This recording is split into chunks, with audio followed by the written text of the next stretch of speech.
शिरकाकुलम पासून 15 किलोमीटर दूरवर श्री कूर्म क्षेत्र नावाचं एक तीर्थक्षेत्र आहे. जिथे श्री विष्णूंच्या दशावतारांपैकी जगातील एकमेव श्री कूर्मा अवतार यांचं एक मंदिर आहे. पद्मपुराण आणि ब्रह्मांड पुराण यातही याची अशी नोंद केली आहे की हे मंदिर सत्ययुगात बांधलेले आहे. कोणी बांधले तर वेदव्यास हे श्वेतगिरी महात्म्यामध्ये सांगतात की एक श्वेत नावाचा राजा होता.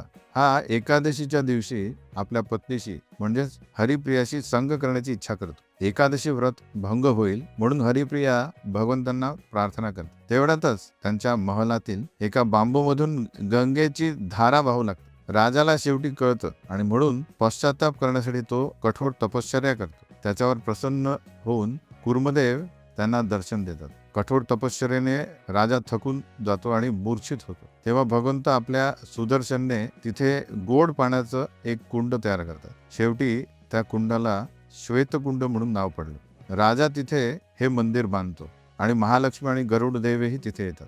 त्रेतायुगात शनीचा प्रकोप थांबवण्यासाठी श्री रामचंद्रांचे पुत्र लव आणि कुश यांनी भगवंतांचा पंचाभिषेक केला होता. द्वापर युगात इथे भगवंतांचं दर्शन घेऊन बलरामजी इतके खुश झाले की त्यांनी आदेश दिला की पृथ्वीवर कूर्मदेवांचं दुसरं मंदिर बांधू नये, सर्वांनी इथेच दर्शन घ्यावे.